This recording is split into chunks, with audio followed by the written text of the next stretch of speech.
Bonjour à toi, cher spectateur. Enzo, un film de Laurent Cantet réalisé par Robin Campillo. Comme vous pouvez le voir, rien qu'à la manière avec laquelle j'introduis cette vidéo, c'est un film très particulier, puisque c'est donc le dernier film qu'avait envie de faire Laurent Cantet, et qu'il a pu concrétiser grâce à l'aide de Robin Campillo, qui, on va pas se mentir, c'est littéralement ça, sur son lit de mort, a participé à la création de ce projet qu'avait en tête Laurent Cantet. Donc c'est un film qui est habité par le fantôme d'un cinéaste qui malheureusement nous a quittés, et qui possède donc une âme très particulière. Donc, rien qu'avec cette idée-là, j'avais vraiment envie de voir ce que ça pouvait donner ce long métrage. Le résumé pour faire simple, le jeune Enzo semble s'épanouir, même s'il ne le montre pas, dans le monde du bâtiment où il veut construire une carrière. Mais ses parents, tous deux bien éduqués, avaient plus d'attentes de sa part, ce qui rend leur relation assez tendue. Alors, c'est un film qui est très particulier du coup, parce que même s'il ressemble à un Cantet, le long métrage a l'âme d'un Campillo. Bon, rien que là, vous voyez un petit peu à quel point on va commencer à aller dans le cérébral et un peu le cryptique.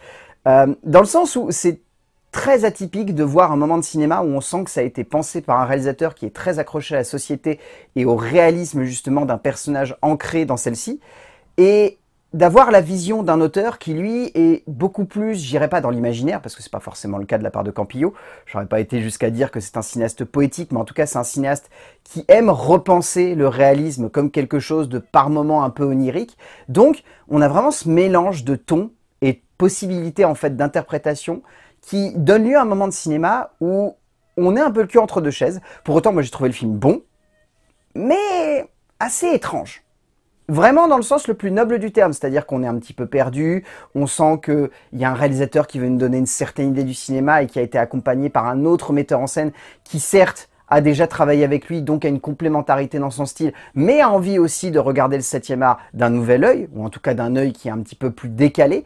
Et le fait d'avoir ces deux combinaisons, ça donne lieu à un moment de cinéma qui je trouve est tout de même très intéressant, assez passionnant même à suivre par moments, mais également déstabilisant. Certains projets de cinéma ont un goût assez particulier, certains sonnant comme des propositions parfois un peu trop audacieuses pour ce qu'elles sont réellement, et d'autres sonnant plus comme de surprenantes mises en perspective du travail d'un auteur, comme c'est le cas ici avec des circonstances totalement uniques. Le film de Laurent Cantet, mis en scène par Robin Campillo, est une démonstration de ce genre de cas unique, où l'on sent le fantôme d'un cinéaste planer au-dessus d'une forme, prenant la direction qu'un autre auteur a souhaité, tout en gardant la base d'un travail singulier et unique, donnant lieu à une œuvre parfois un peu trop maladroite pour ce qu'elle est, mais totalement unique dans son genre. En termes d'écriture, donc à la base nous avons un script qui avait été développé par Laurent Cantet et Gilles Marchand et que Robin Campillo a un peu retravaillé avec les deux auteurs.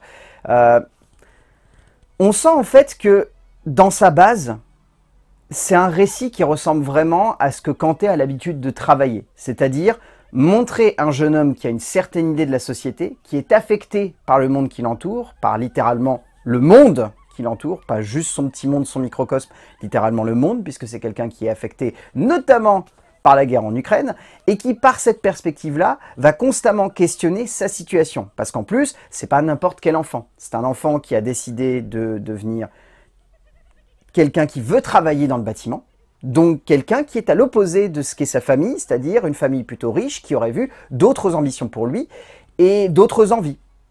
Et le fait d'avoir cette base-là, ça c'est du pur Cantet. Je veux dire, amener cette réflexion de justement, je suis dans la haute, mais j'ai envie d'être un prolétaire, je veux être quelqu'un qui se sent plus proche du concret, du bâtiment, comme il dit, il a envie de construire quelque chose qui restera, les humains partiront, mais le bâtiment, lui, il va rester ancré dans le monde. C'est assez passionnant. Et après, vous avez la touche Campillo qui consiste, elle, à amener un petit peu plus d'onirisme avec notamment ce travail autour de la romance qui va émerger entre Vlad et entre Enzo. Et à partir de là, vous avez ce petit jeu qui va se mettre en place entre les personnages et qui du coup va construire une forme d'intensité qui est un petit peu à rebours justement du style qu'aurait plutôt amené Cantet. C'est-à-dire que si on avait été dans du Cantet, l'objectif aurait été vraiment de questionner la situation de ce gamin par rapport à la société et presque de s'arrêter là. Ça aurait été le point culminant du long métrage et à la limite à la fin, le gamin il serait parti en Ukraine. C'est pas l'objectif de Campillo qui lui du coup a envie de construire un récit qui joue un petit peu plus entre ces différentes cases. Kanté, Campillo et Marchand offrent un ensemble dramatique sonnant comme dans la pure veine de ce que ces trois auteurs ont toujours abordé, soit la mise en perspective du social et du moderne face à l'œil de la jeunesse, complètement en remise en question, à la fois personnelle mais également sur le monde. Un monde en plein bouleversement, une société qui se questionne et qui pousse un jeune garçon à vouloir autre chose que ce que sa classe, sa famille, ses proches semblaient désirer à sa place. Le temps d'un récit parfois un peu trop psychanalytique et social pour réellement sonner comme attachant ou touchant, mais qui parvient tout de même à laisser de bonnes questions en tête à la fin. En termes de mise en scène, donc, alors c'est très particulier, mais disons que la mise en scène est composée par Campillo, puisque c'est lui qui a réellement réalisé le film, vu que Laurent Kanté est mort 7 semaines avant que le tournage ait pu prendre place. Campillo a une vision très singulière du cinéma.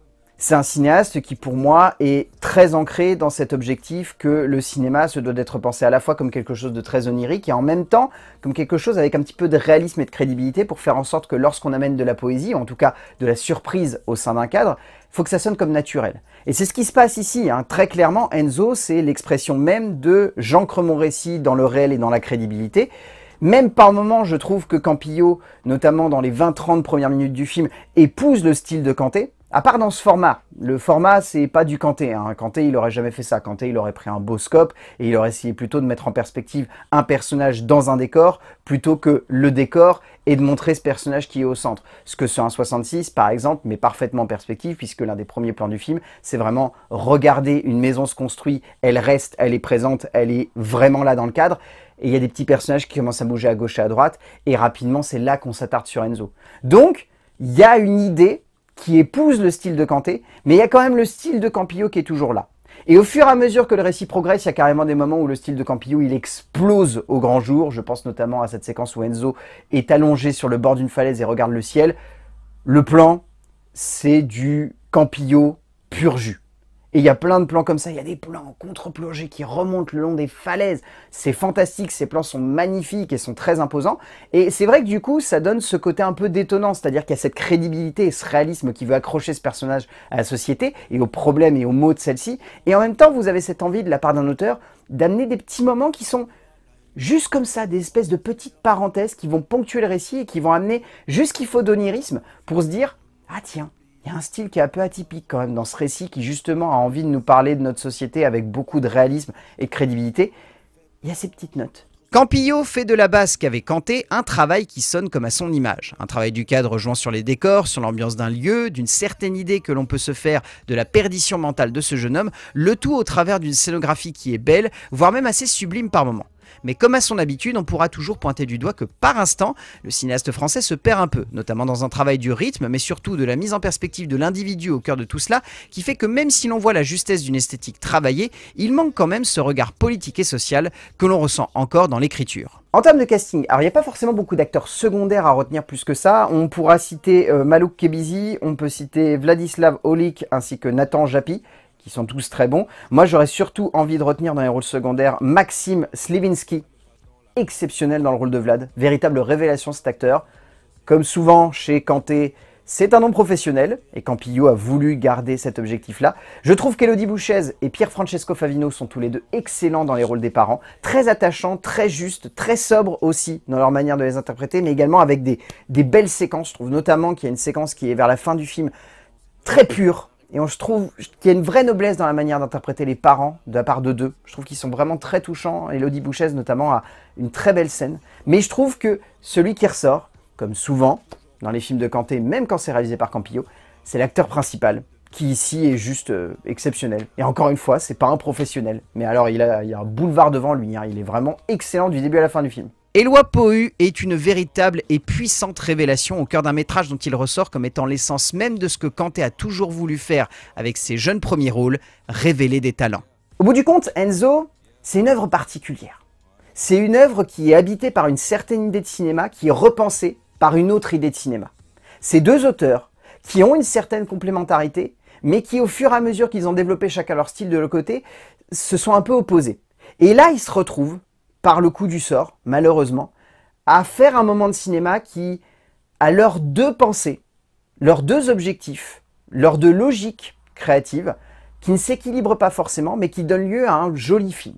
Un beau moment de cinéma, où il y a une belle histoire et on se sent transporté par celle-ci.